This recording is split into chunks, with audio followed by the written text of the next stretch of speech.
Yo tout le monde, j'espère que vous allez bien. Alors aujourd'hui, on va tester le boîtier Multijack Pro Plus. Alors il faut savoir que le boîtier Multijack Pro Plus, le circuit électronique qui est à l'intérieur, c'est le même que le Delphi DS150E. Et donc du coup, en fait, ça c'est pour avoir l'application Delphi. Donc l'application Delphi, elle sert non pas seulement à faire des scans des défauts moteurs, elle permet aussi d'accéder à d'autres fonctionnalités telles que la programmation de clés, etc. Je vous invite à regarder d'autres tutoriels sur internet parce qu'ici on va pas parler de comment programmer des clés, etc. Je présente juste le produit. Je vais aussi présenter comment on installe le Multijack Pro Plus sur votre ordinateur. Je vais mettre un lien de téléchargement vers le fichier. Mon tuto il sera expliqué de manière très claire, de telle manière que tout le monde puisse le faire très facilement.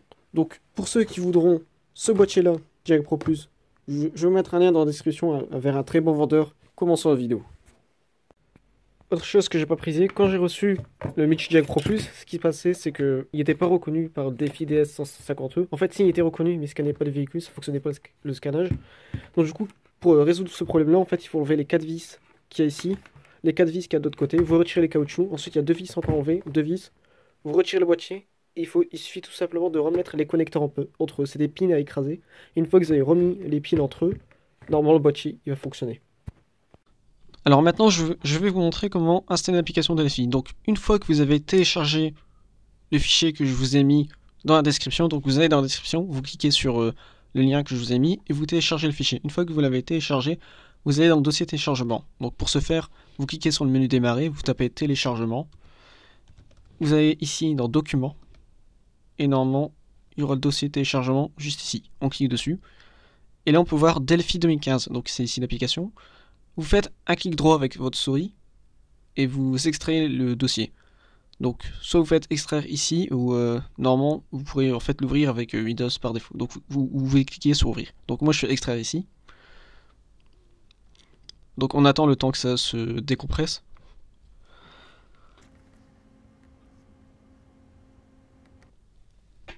Voilà, une fois que ça c'est fait, maintenant je vais vous montrer comment on fait pour lancer l'application Delphi et l'activer. Donc ça sera vraiment très simple. Vous allez d'abord dans le dossier Delphi Car 2015 R3 et vous lancez un fichier qui s'appelle main. Donc vous appuyez sur la touche M de votre clavier et automatiquement il va se mettre au main. Vous double-cliquez dessus. Et normalement là on va pouvoir activer le défi. Donc il y en a qui disent oui il faut pas mettre de connexion Wi-Fi etc. Mais en réalité on peut très bien utiliser des défis avec une connexion Wi-Fi. Ce qu'il faut c'est ne pas mettre à jour le logiciel. Sinon ça va pas très bien fonctionner. Donc là vous cliquez sur la fiche de droite, etc. etc. Et vous cliquez sur Start. Vous cliquez sur oui. Et c'est très simple en fait. Le truc c'est que le fichier vous allez l'enregistrer dans le dossier téléchargement. Et vous cliquez sur Delphi Car 2015 R3. Vous enregistrez tout simplement. Oui. Une fois que vous avez fait ça, donc là on revient non pas dans l'application, mais dans notre dossier Delphi 2015, on revient au-dessus, et il y a un fichier qui s'appelle, il y a un logiciel qui s'appelle KenGen 2015 R3, vous le lancez, vous cliquez sur Open and Activate, vous revenez dans le dossier téléchargement, Delphi Car 2015 R3, et le fichier qui s'appelle File Activation. Donc vous prenez ce fichier là et vous l'ouvrez. Donc maintenant que c'est terminé, vous quittez cette application là. On revient sur le Delphi, on clique sur Start, on clique sur Non. Ici, il faut bien cliquer sur Non et non pas sur Oui. Et vous ouvrez tout simplement le fichier File Activation. Donc voilà, normalement, une fois que c'est fait, l'application Delphi elle sera activée et vous pourrez tout le temps la lancer. Donc pour la lancer, c'est très simple. D'abord, vous devez surtout pas supprimer le dossier Delphi Car 2015, vous devez toujours le garder. Le dossier Delphi Car 2015, vous devez toujours le garder parce que c'est dedans qu'on a l'application. Et si vous voulez le lancer depuis votre bureau sans chercher directement nos dossiers et tout, etc., je vais vous montrer comment on fait. Donc vous double-cliquez sur Delphi Car 2015, vous allez dans Main, vous faites un clic droit dessus, envoyez vers Bureau, créer un raccourci.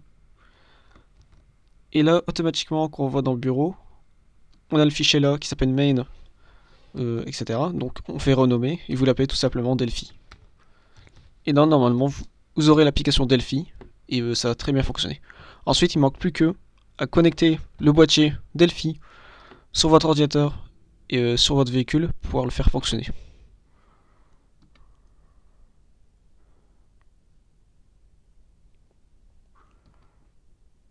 Le boîtier il est connecté à la prise OBD et la prise OBD pour poser son set elle se situe tout simplement ici.